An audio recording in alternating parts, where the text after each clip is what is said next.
situ ada sebuah pulau. Ya. Pulaunya itu kalau tidak salah pulau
Assalamualaikum warahmatullahi wabarakatuh.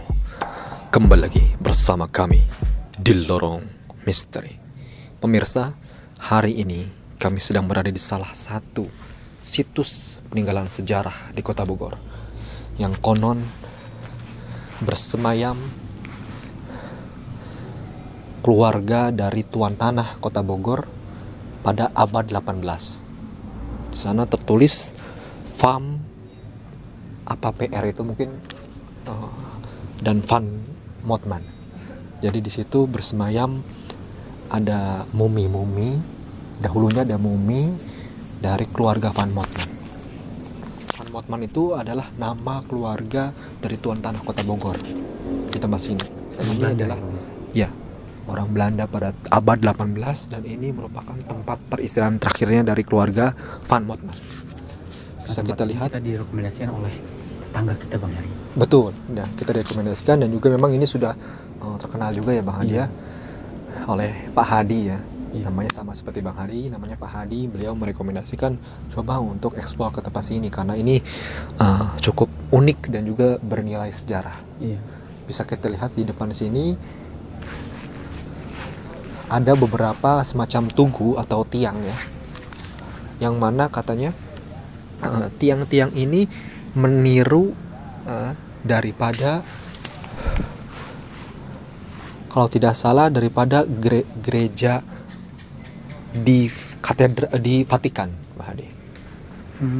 Secara ini ya, apa arsitekturalnya ini meniru daripada gereja di Vatikan sana, Roma. Oke, kita maju ke depan. Allahu Akbar. Di sini seperti kuburan ya. Entah ini kuburan atau hanya batu yang disusun. Unik ya. Apa ini batu yang disusun atau memang kuburan, karena tidak ada nama yang tertera dari batu sini. Bisa kita lihat, ini hanya batu yang diberdirikan dan juga disusun. Kuburan. Sepertinya kuburan ya. Mungkin kuburan siapa kita pun tidak tahu. Oke. Allahu Akbar.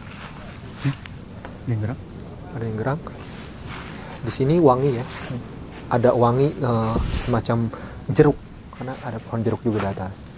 Nah, ada pohon jeruk, jadi wangi jeruk juga di sini. Wangi apa namanya? Wangian kayak bunga-bungaan, bunga mawar, dan juga tumbuhan-tumbuhan basah. Dan di sini ada pohon ketapang kencana. Jadi memang tempat ini atau pemakaman ini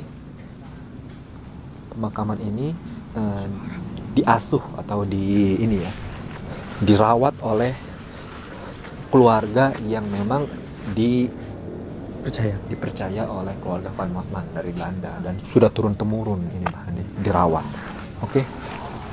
Di sini ada semacam tiang yang agak miring.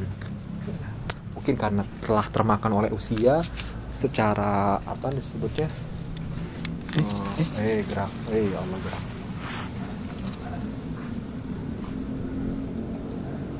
Cara bawahnya ini sudah usang, rusak sehingga miring. Dia juga sudah mulai rusak nih ya, pondasi-pondasinya jadi rusak, jadi miring dia. Oke, langsung saja kita beralih ke dalam, lebih mendalam lagi, karena memang yang pusatnya itu ada di sini, yang dimana bangunan ini menyimpan mumi. Saya tidak paham apakah dulu orang-orang Belanda itu tidak mengubur jenazahnya dan dimumikan. Saya tidak tahu, tapi yang kita baca dari artikel dan kita tanyakan bahwasanya memang dimumikan gitu, ditaruh di rak mayatnya itu. Nah di sini ada tiang-tiang ya, 1, 2, benteng ya, 3, 4 ya, semacam tugu. Entah mungkin di sini tadinya mungkin ada ukiran patung kali ya, kayak di dinding-dindingnya candi-candi Borobudur atau candi Prambanan gitu, atau gimana? Allah Akbar.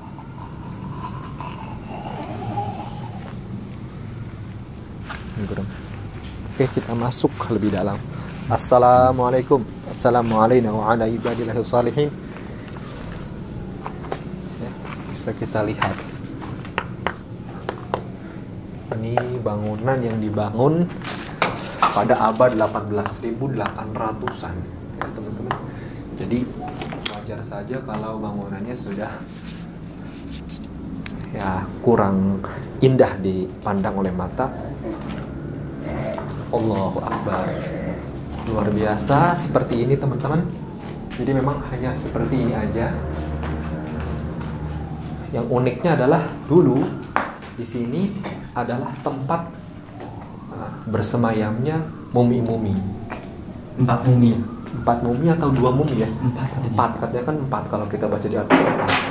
Berarti kan di bawahnya ini yang lebih besar. Kenapa tidak dibagi tengah aja, adil gitu? Ini bekasnya. Oh iya benar. Oh Ini udah hancurin. ini ada shelvingnya juga sih, semacam raknya itu. Tapi sudah hancur ya teman-teman. Ini juga 1, 2, Allah Akbar, ada yang udah jatuh. Bang Adi udah sorot ke atasnya nggak? Bisa lihat tuh. Waduh, tuh. Kalau saya ngelihat ya, jadi kayak film-filmnya ini, Prince of Persia, gitu ya. Jadi filmnya apa, Assassin's Creed, gitu ya, bangunan-bangunan gini kan? Iya. Karena memang ini meniru dari arsitektural negara Roma, Vatikan. Bang Adi. Yang mana Roma itu kan adalah kota, bisa dikatakan kota sucinya ya, umat-umat Katolik di dunia gitu Pak Ade. Unik ya. Jadi ini bukan hanya bernilai sejarah, tapi juga ini bernilai ya secara mitologisnya, secara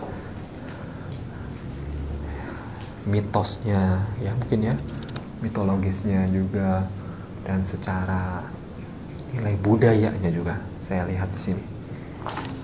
Kita bisa lihat, kita masuk, coba ya, kita rasakan energi apa yang ada di sini gitu. Kalau saya lihat sini ada semacam kayak tulisan, entah ini tulisan baru atau tulisan udah lama ya. Oke, ini tulisan baru ya, orang iseng aja nih. Tuhobe plus abud 13.320. Kayaknya anak-anak iseng aja nih nulis. Ya seharusnya ini lebih diperhatikan lagi dan juga lebih dijaga sih kalau menurut saya, karena ini memang suatu situs bernilai sejarah, meskipun ya kalau saya rasakan sudah tidak ada lagi mayatnya di sini Bang Hadi ya. Mungkin telah dikubur atau mungkin dibawa atau gimana, karena katanya memang di sini adalah tempat mumi atau kalau di rumah sakit itu bisa disebut kayak lemari kadaver gitu. Sini berbaring. entah ini apakah ini menghadap ke kiblat apa gimana, saya juga tidak tahu, karena kan ya agama Katolik sepertinya tidak perlu menghadap, tidak perlu ada ini ya secara spesifik gitu menghadapnya. Kalau di Muslim kan biasanya suka dihadapkan ke arah kiblat. Ya, cukup unik ya dia. Di sini ada ventilasi 1, 2, 3.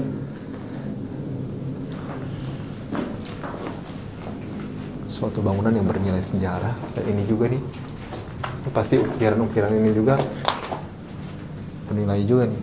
Dan ini adalah ukiran khas dari kota Vatikan ya, kota Roma. Dan ini seperti ini bekas pintu. Hah? Itu ada pintu. Oh iya, kusen ya, Mana sih? mungkin kayak pintu kusennya gitu. Jancurin gitu. Iya, sepertinya ada pintunya bener. Dalam banget ini Iya. kayaknya engsernya. Ini ikat ke sini, kemudian ini ada kayak gerbangnya, lorong apa? Ya gerbang lah. Gerbang besi seperti Ini gate-nya. Iya, gerbang besi mungkin. Tapi karena sudah berabad-abad lamanya, tempat ini jadi bisa dibuka untuk umum gitu. Oke, teman-teman. Dan ini juga nih. Ini adalah trap-trapan tangga. Kan? Tapi karena sudah tertutup oleh tanah segala macam, jadi tidak terasa. Saya rasa juga di sini dulunya mungkin adalah marmer kali Bang Hadi kan? Mungkin. Nah, bisa dilihat itu bacanya. Fam itu artinya family. Pert ini apa nggak PR-nya ini? Pert atau apa sih? Saya juga kurang tahu. V-nya itu artinya adalah van. No, Motman ya, Motman bukan Hotman. Kalau Hotman Paris. Ini Motman. Van Motman. Jadi keluarga PR Van Motman gitu. Ya. Artinya berbaring di sini keluarga dari Van Motman. Tempat peristirahatan damainya keluarga Van Motman gitu teman-teman.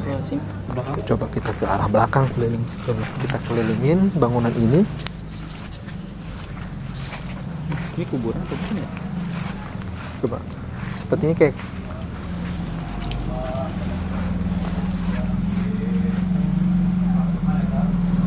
oh, ada orang lewat tengah malam. Permisi numpang-numpang katanya. Tuh. Oh, permisi numpang-numpang. Orang kampung sini Bang. Iya. Kayak ada yang ketawa nggak? Dengar kata tadi? Iya. Kayak ada yang ketawa. Oh, ini bangunannya dikelilingi lagi oleh tembok ya, dinding. Assalamualaikum.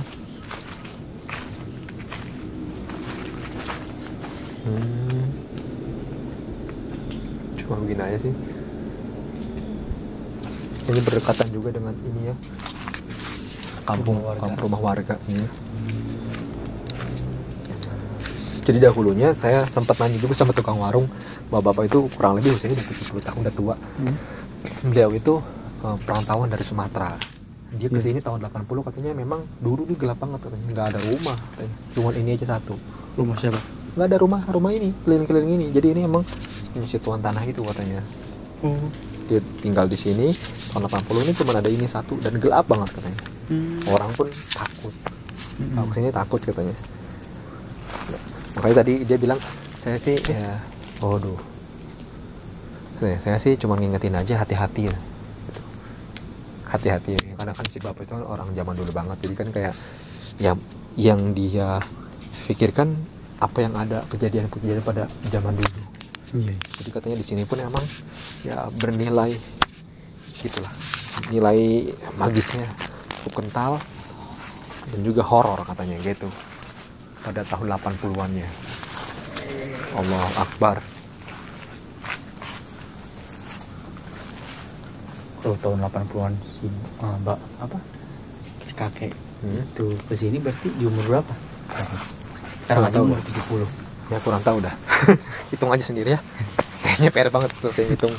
Coba kita ke sana, Bang. Pohon jeruk Itu Bali. Mandarin. Hah? Mandarin. Iya. Mandarin orange sepertinya. Soalnya ini kalau Bali kan besar Bang Hadi. Oh iya. Bernuk gitu ya. Iya. Ini bunga kertas. Jadi memang ini sangat-sangat dirawat ya.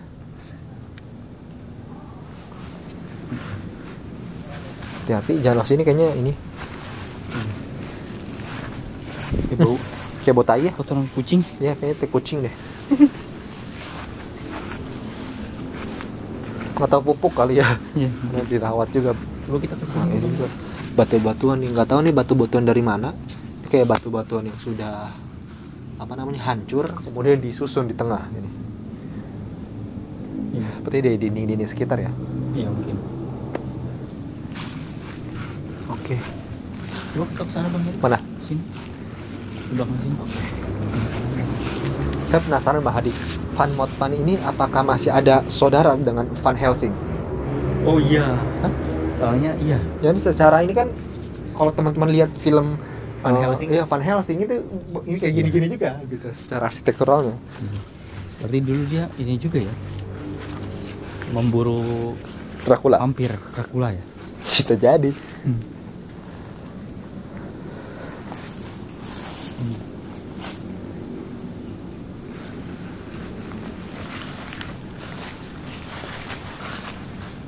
Seperti ini saja ya. Iya.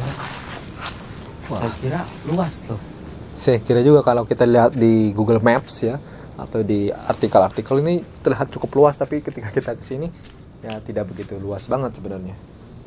Iya. Ada pohon jambu. Jadi memang ini dekat dengan rumah-rumah warga juga, dan juga banyak sekali kebun ya di sekitar sini, teman-teman. Oke. Itu pun Bang Heri. Oke, gitu aja teman-teman. Kira-kira perlu adu nyali nggak Bang di kita di sini? Nanti kita adu nyali di dalam aja kalau mau ya. Oke, mirsa, kita tutup di sini. Tepat ada di sebelah kiri dari bangunan Van Mothman ini, yang merupakan suatu cagar budaya atau situs yang dilindungi dari peninggalan Belanda pada abad ke-18. Semoga bangunan semacam ini tetap terjaga dan dilestarikan ya, sampai anak cucu kita juga bisa melihat, karena memang ini adalah saksi bisu dan juga tapak tilasnya dari kemerdekaan bangsa Indonesia. Cukup sampai sekian yang bisa saya sampaikan. Semoga dapat menghibur teman-teman Lorong Misteri. Jangan pernah percaya mitos dan tetap saksikan Lorong Misteri. Sampai jumpa. Selamat malam pemirsa. Malam hari ini saya akan melakukan adu nyali seorang diri tepat di sebuah tempat yang mana kanan kirinya ini adalah bekas penyimpanan bumi dari keluarga Van Mothman. Semoga energi yang saya terima di tempat ini begitu kental dan juga seru ya teman-teman ya, karena ini sudah larut malam banget, suasana makin sepi, makin sunyi. Silakan Mbak Hadi tinggalkan saya seorang diri, semoga semakin mencekam. Silakan ya.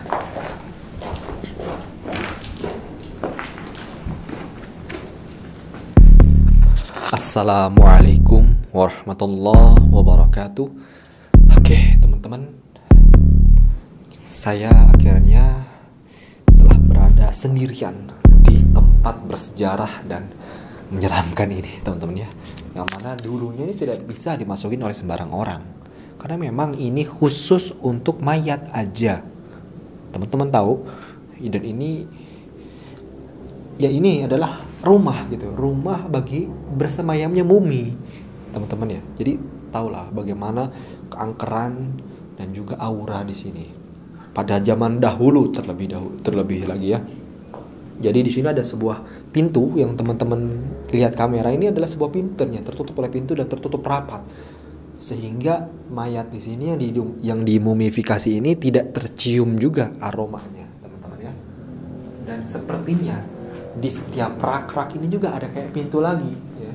Karena kalau saya lihat di sini ada semacam frame pinggiran list ini nih, kayak semacam mungkin bisa dikatakan kusen ya, kayak kusen, dan ini ada kayak pintunya gitu, dan mumi ditaruh. Jadi kalau saya lihat ini seperti ini ya, kebiasaan orang-orang Sulawesi pedalaman tuh yang suka naro mayat keluarganya itu di goa-goa Toraja kalau tidak salah itu. Jadi mayatnya itu suka dimasuk-masukin teman-teman di salah satu celah-celah goa suku Toraja itu, dan pada berapa tahun sekali atau mungkin setahun sekali diambil, disebutnya manene atau apa gitu. Jadi kayak di ini lagi di make up gitu. Kalau keluarganya sudah rindu, diambil mayatnya, di make up gitu. Dan itu menjadi keunikan dari suku tersebut, keunikan tersendiri ya. Nah, kita bisa lihat ini pun semacam itu, ditaruh gitu. Tapi ini adalah buatan, bukan kayak di Toraja kan memang adalah sebuah bukit ya, alam. Kalau ini buatan manusia ya. Seperti itu teman-teman ya. Dan ini mungkin sudah menjadi tradisi juga di daerah Belanda sana gitu ya.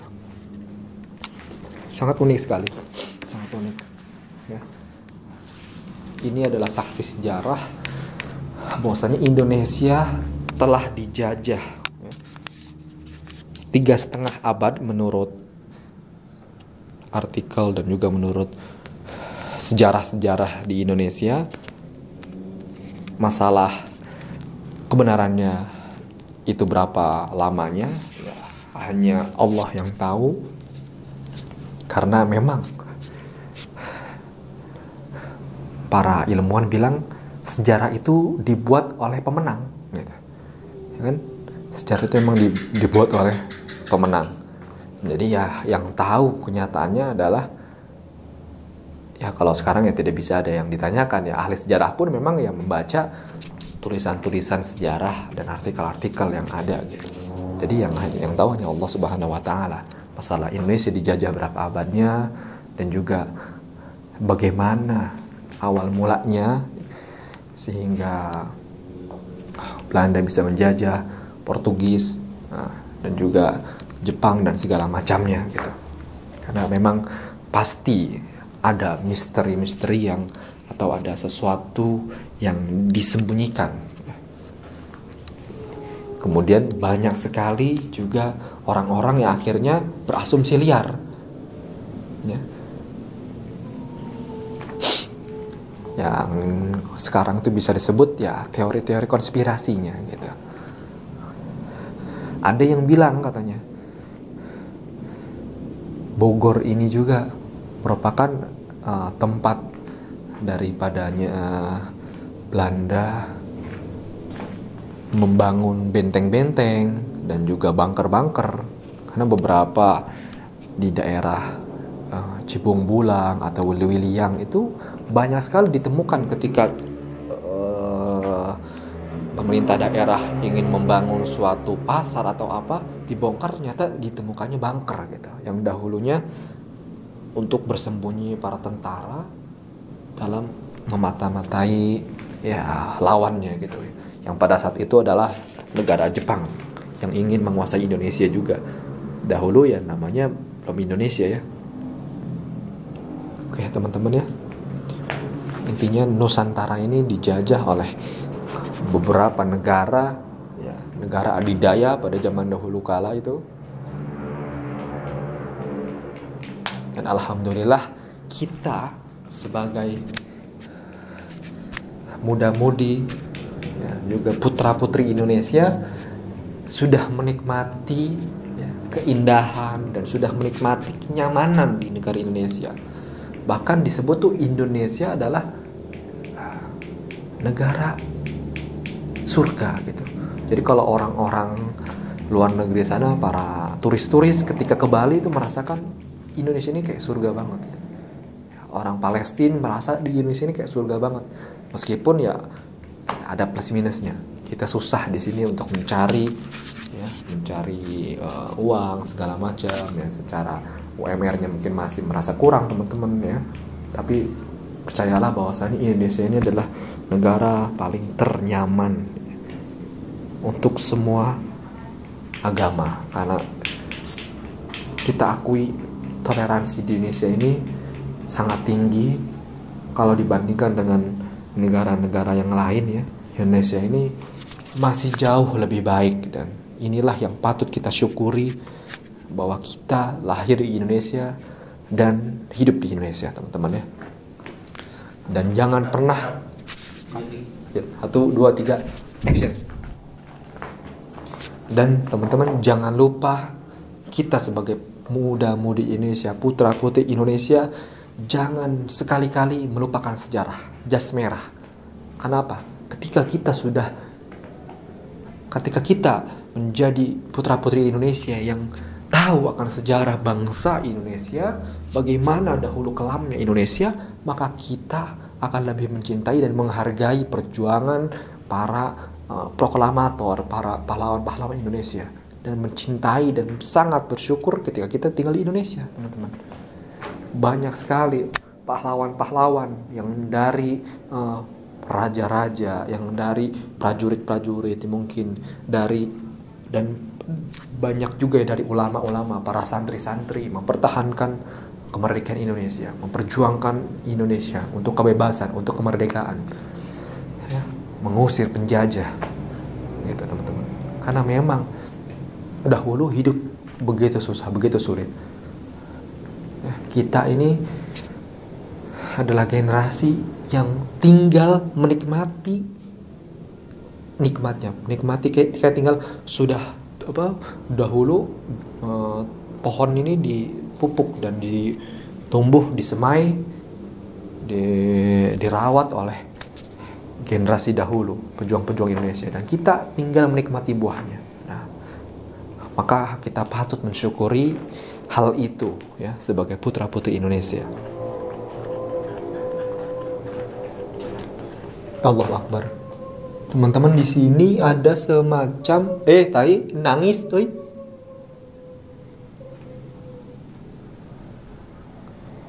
Di sini semacam tulang.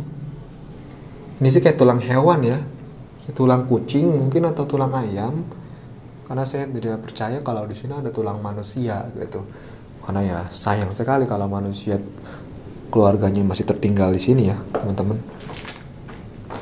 Pasti sudah diangkut dan sudah dirawat lebih layak pastinya.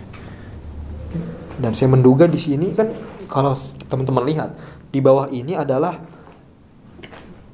semacam kayak puing-puing yang sudah hancur, ya. Puing-puing yang ditumpuk dan diratakan. Saya penasaran di bawahnya ini ada apa gitu, ya.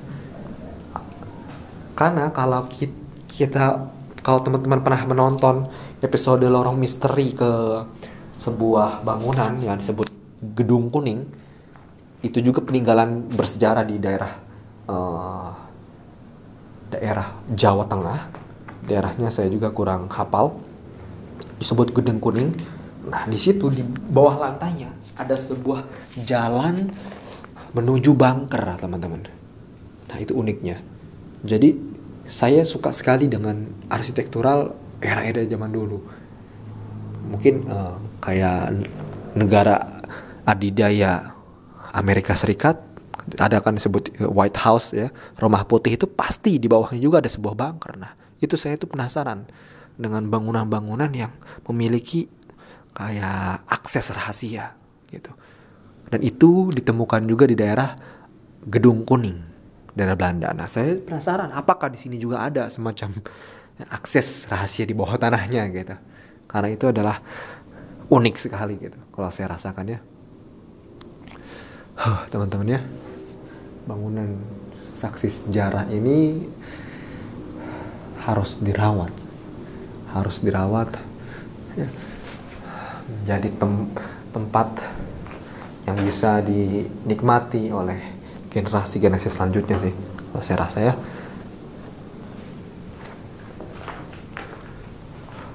Sayang sekali kalau ini hancur dimakan oleh usia, hancur dimakan, ya bisa kita lihat ya. Cuaca di sini kan terkenal, Bogor itu kota hujan, jadi terkenal hujannya ini bikin bangunan ini lembab. Nah, lama-kelamaan kalau tidak dirawat, kelembabannya ini, bocornya ini, ya, lumutnya ini bisa merusak bangunan. Itu yang dikhawatirkan. Nah, semoga pemerintah dapat menjaga ya tempat ini, Pemda terutama bisa merawat, dan juga si penjaga juga dikasih ya insentif ya, dikasih gaji yang layak gitu ya, teman-teman ya. Assalamualaikum ya, saya jajal untuk masuk ke rak rak mayat, teman-teman. Saya sebut rak mayat. Oke, teman-teman, di sini ada sebuah lubang ke bawah. Oke.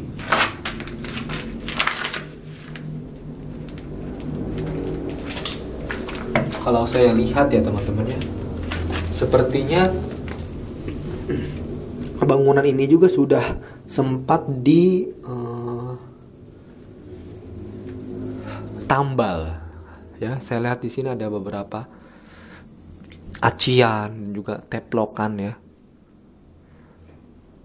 Teplokan semen. Ini semen baru ini. Bukan semen lama. Kalau bangunan lamanya ini bisa teman-teman lihat ya di depan itu ya. Nah, yang ada ukiran-ukiran dan juga nih warna hitam dindingnya catnya ini lama.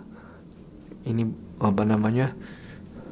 Struktur lama, tapi yang di dalam sini sepertinya sudah ditambal juga teman-teman. Ya. Begitu miris ya ketika bangunan yang seindah ini, seunik ini dan memiliki nilai historical dicoret-coret oleh oknum-oknum yang tidak bertanggung jawab. Ya. Ya wajar saja sih dicoret-coret karena memang apa? Karena memang ya tidak begitu terjaga banget gitu. Ya mungkin ada oknum yang iseng tiba-tiba mencoret gitu. Harus diperhatikan lagi. Suara aneh.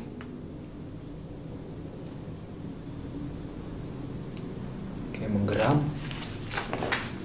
Kayak suara menggeram, teman-teman. Dari arah atas sih kalau saya rasakan suara geramannya. Nah, teman-teman bisa lihat di sini ada kayak coakan di atas. Mungkin itu kayak semacam kunci. Oke, teman-teman. Bisa lihat tuh, di atas ini kayak semacam coakan untuk kunci ya, sepertinya. Kunci dari pintu ya. Pintu penyimpanan mumi. Wah. Saya kira ketika saya membaca artikel ya, dan ketika saya mendengar dari sang penjaga, saya kira awalnya itu mumi itu hanya ada di tradisi Mesir kuno ya, para Firaun ya. Firaun itu adalah nama dari raja Mesir kuno ya. Firaun itu saya kira hanya keluarga Firaun yang dimumifikasi. Ternyata memang ada agama-agama tertentu yang menjadikan tradisi, atau mungkin memang suku-suku tertentu ya, seperti yang saya ceritakan di daerah Toraja itu memang ada ya mayat-mayat yang disisipkan di sebuah celah-celah goa atau gunung, dan itu juga proses mumifikasi teman-teman ya. Dan unik lagi ya, karena Indonesia ini adalah negara beberapa pulau dan negara bersuku-suku, berbangsa-bangsa yang menjadi satu bangsa Indonesia, ada ya suku unik ya di daerah Bali ya. Di situ ada sebuah pulau ya. Pulaunya itu kalau tidak salah Pulau Merunyan mungkin namanya ya. Jadi di situ ada mayat-mayat yang tidak dikubur, hanya ditaruh dan ditutupin semacam kayak sangkar ya. Ada barang-barangnya juga ya. Tapi ketika mayat itu tidak dikubur, itu tidak menimbulkan bau ya, sampai akhirnya si mayat itu menjadi tengkorak. Kenapa mayat itu tidak menimbulkan bau? Kata suku tersebut atau kata kuncen tersebut, di situ ada sebuah pohon besar yang ada di